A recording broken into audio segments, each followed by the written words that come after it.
Hello there, Qckslvrslash, and today I have a video how I play in the Tier 4 American cruiser, the Phoenix. Now this might change if a split comes up, but I've decided to go to the Phoenix for really two reasons. One, I've done a lot of higher tier stuff, and I've gotten questions about the lower tiers, and two, the Phoenix can be a tricky ship. The St. Louis is very strong, so you come out of something like the St. Louis, and then you get into the Phoenix, which is a very lightly armored cruiser, has some decent guns, but can be tricky because you just seem to get deleted.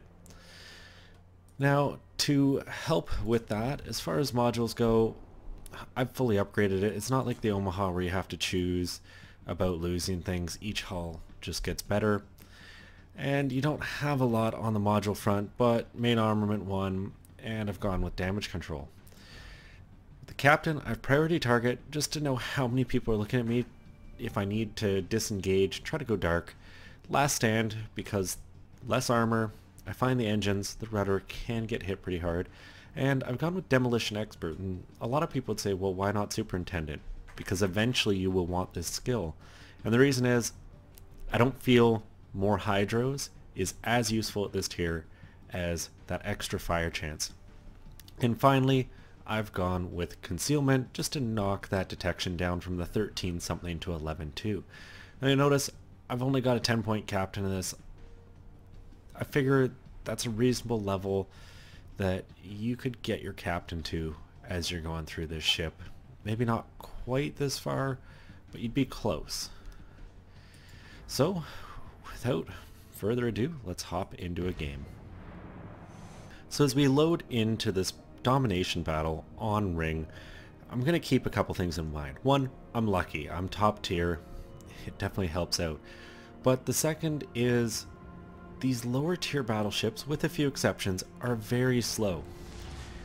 I'm rather fast. There's not a huge advantage in me charging so far out ahead of my battleships that I get detected that I have no support, and that's a common mistake I find low tier cruisers make.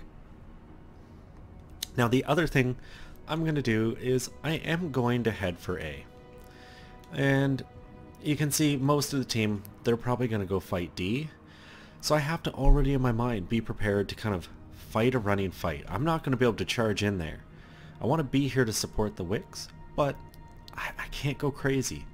Now with concealment, 11.2 detection, I've got 15.3 range. I can shoot at ships and then go dark if need be, as long as I'm using the outer edge of my range. If I let things get inside this 11.2, there's no opportunity for me to disengage. Now it looks like an Isuzuchi is coming with us and a Miyogi, which I'm happy. That's a couple ships that can hit things decently hard. Now before I start shooting anything, I want to be back at full speed, but for the time being, I'm happy to kind of just match this Isuzuchi's pace and stick around them.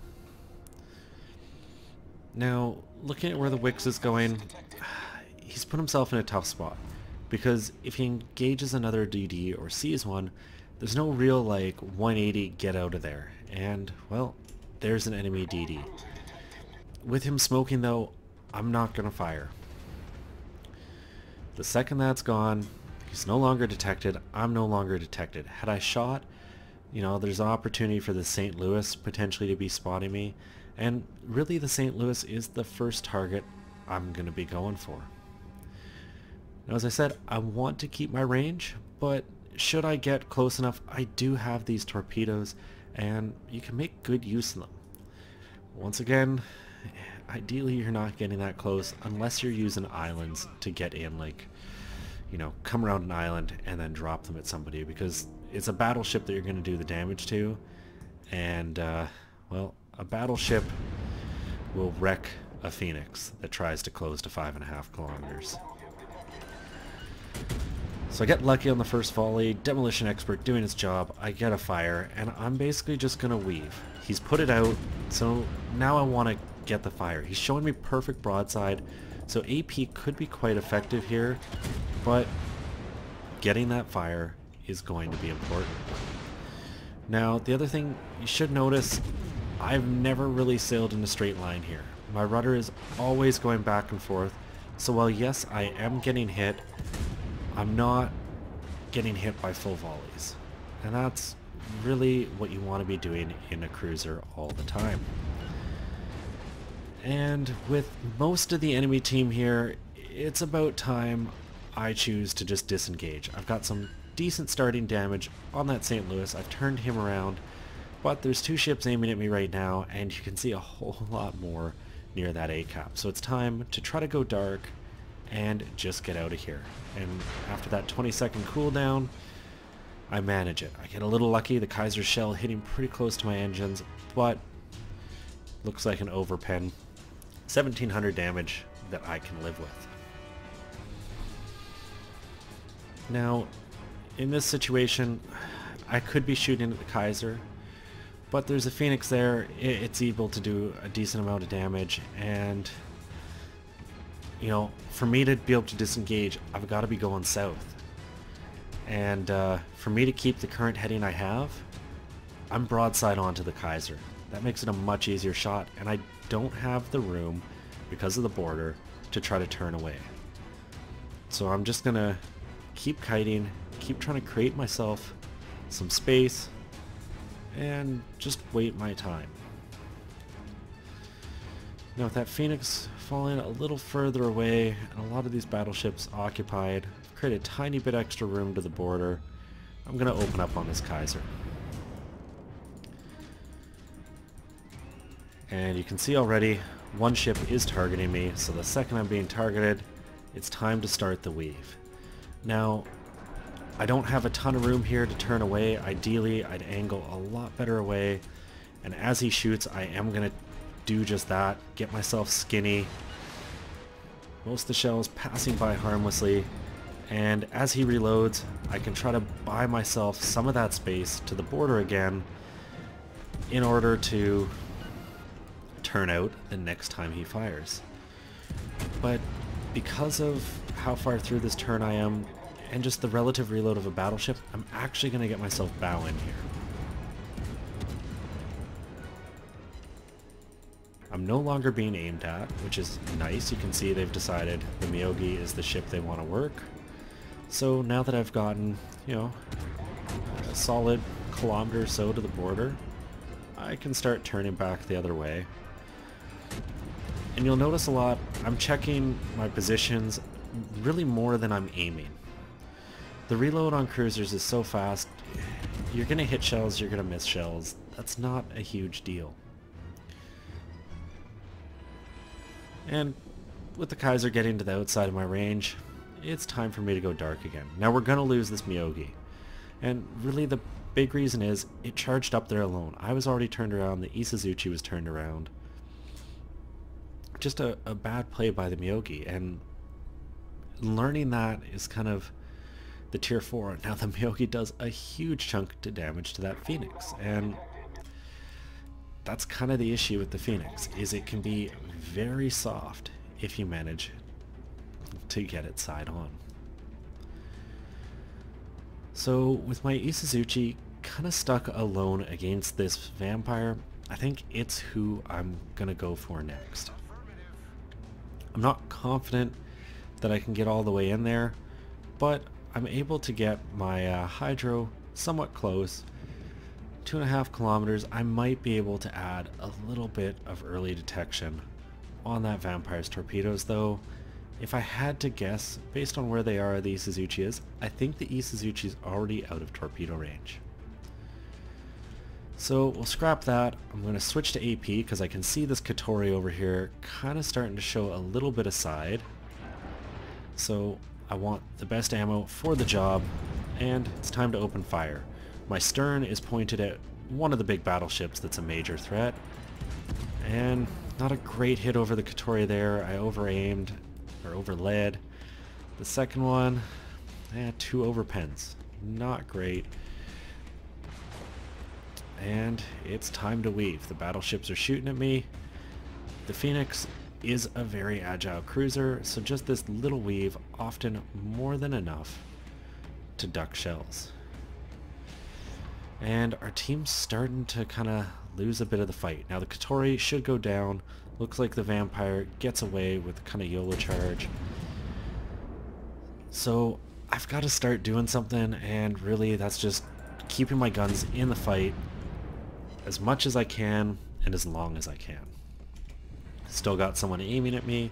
Could be the Kaiser, could be a different spotted ship, and perfect. Another fire. That'll build up and just buy me some more damage.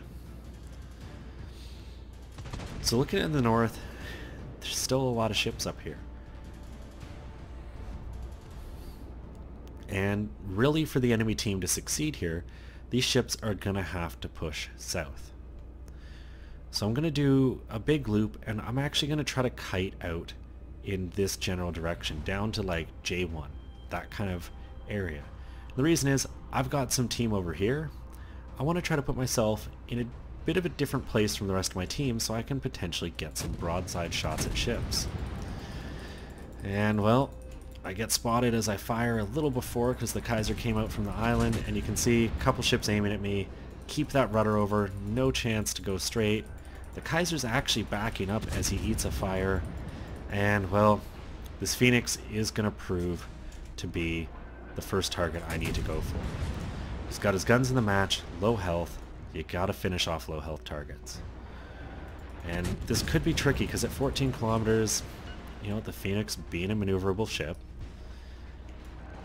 more than capable of dodging some shells, though they're sailing in a pretty straight line. And that's... it kills you if you do that. So there's one threat down, and it opens the flank up for me, is the big thing.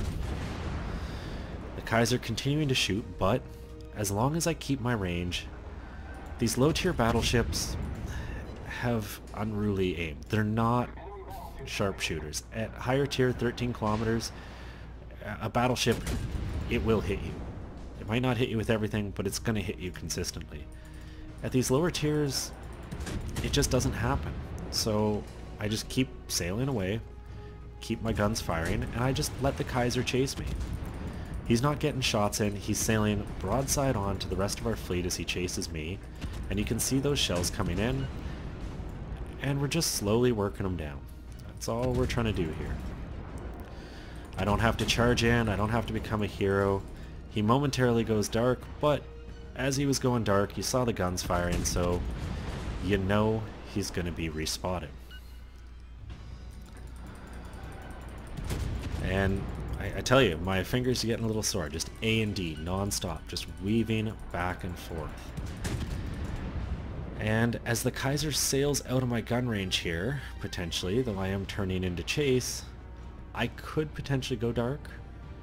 My turn in, I think I'll close him quicker than he escapes. But this is where my advantage in concealment really starts to come in. After the 20-second cooldown from firing, which you can see is listed right here, my concealment ring closes back into that 11-2. It's going to let me sneak up on this Kaiser a bit. Now 11-2's a bit of an uncomfortable range to be engaging someone at, and I'm clearly not alone because I get detected. So that tells me there's a destroyer somewhere over here. Or that Kawachi. So I think what happened there is this little island had me and the Kawachi's line of sight blocked long enough that I actually sailed into the Kawachi's detection range. Now the Kaiser, it's running away again. But I can't afford to chase him here. He's on low health. Yeah, I want to kill him. But this Kawachi, 10 kilometers away, is a far greater threat to me. Simply because of range. You know, for the Kaiser to hit me at 15 kilometers, it's going to take some luck. So I'm basically going to hold my heading here, just try to keep opening space. I'm sort of angled, nobody's aiming at me because I know that from priority target. So I can get a little cheeky here. I can sail broadside on a bit. I can get all my guns in the fight. But the second I see someone aiming at me, I need to start my maneuvering again.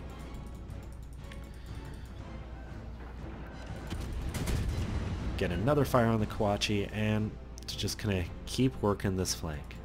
He's focused on our Qckslvrslash, who's been doing a great job. He's on decent health, has just kind of kited back, shot his guns where he can, and I'm going to try to return a bit of the favor, get some serious damage in on this battleship, and help them out. Now the damage control definitely helps me. If I can get another fire here, it's gonna stick, get more damage on the board. And our team really needs that right now. We need some big kills. We're losing. We lost a lot of our team chasing that St. Louis and Wyoming down into the corner. And it can be hard. You can be so enticing to chase a couple ships that become detached from their fleet, but you have to try to resist. And in between shots, I continuously using right click to just see where the South Carolina is. See where that next threat is. Still nobody aiming at me, so I don't have to be too worried, but I want to know where they are, so that if someone does aim at me, I know how to angle my ship so that I'm not giving anyone a broadside. And, well, with the one target down, it's time to just start working the next. And quite honestly, now that the Kaiser's exposed himself, he's gonna become my target. Yeah, I'll probably actually just alternate targets here. Just trying to get fires on both ships going, really help out with what damage, and luckily get a fire on the Kaiser. So now that he's burning for a bit, I just keep looking at him, get a fire on the South Carolina, and this will start eating their health. Now, we definitely need a kill. If we don't get one here soon, this game's over. Now the Kaiser's repaired his fire, so I'm going to go back to him, try to light another one. And it's frustrating. I feel like I've done a lot on this flank, but we're still behind, and the Kaiser's now looking at me. That priority target tells me someone's looking at me. I look at both battleships, I quickly see it is the Kaiser, get my bow around, and just swinging the stern out like that made all those shells miss. So now I've got a bit of time to get cheeky. We're definitely running out of time though. We need a kill. This Kaiser's got two fires that are stuck because he put the first one out. So he's going to be the thing I try to kill. And the second he's dead, I've got to try to get into that cap and start shooting the South Carolina.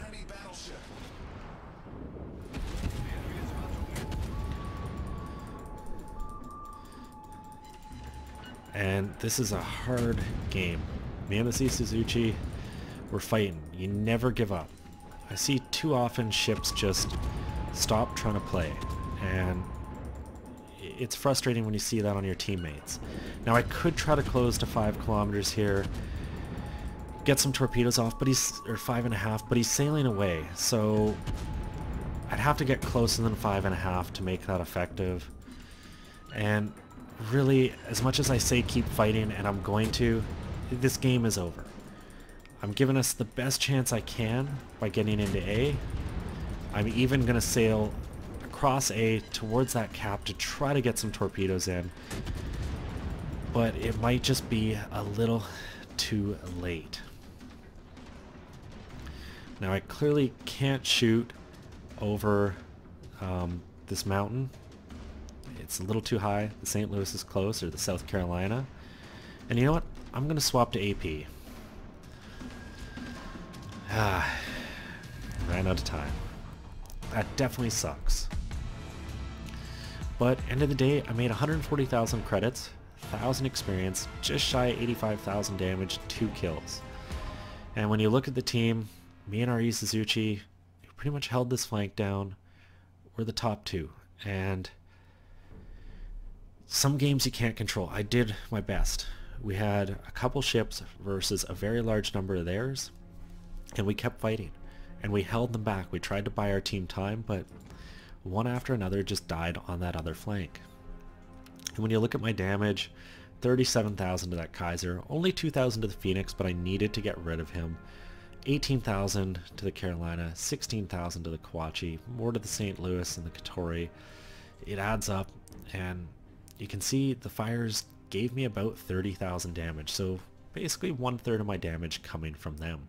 And the critical thing with fires is if you've got a ship burning and you have another target, try to get it burning too.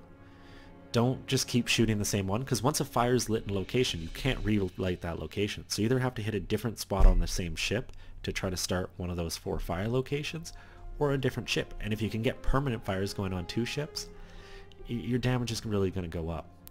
Now, AP can be effective.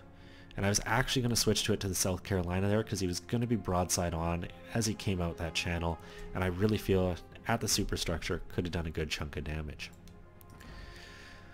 When you look at credits, 131,000, 1,000 XP, and actually when you look at the score, I'm above a good chunk of the enemy team, and that shows, and Suzuchi is as well. We really did try our best. That's all you can ever do in ships. You're going to go on win streaks, you're going to go on losing streaks. If the losing streaks are frustrating you, just step away. But remember, ultimately it kind of averages out. Anyways, I hope you guys liked this. For those of you still down in the lower tiers, I hope you found this informative as to how I play these lighter cruisers. The Omaha, very similar. You kind of just have to keep your distance. If you do get close on another cruiser, AP at the side of them, it's going to wreck them. But, you know, at longer ranges, it's not quite as effective. And really, I just find that burning damage from fires in so many ships, repair the first fire, that you can get another one that sticks for that full duration. It's too juicy to pass up. Anyways, hope you liked it. If you did, please consider giving it a thumbs up or subscribing to the channel. As always, I'm Qckslvrslash. I'll have another one for you all later.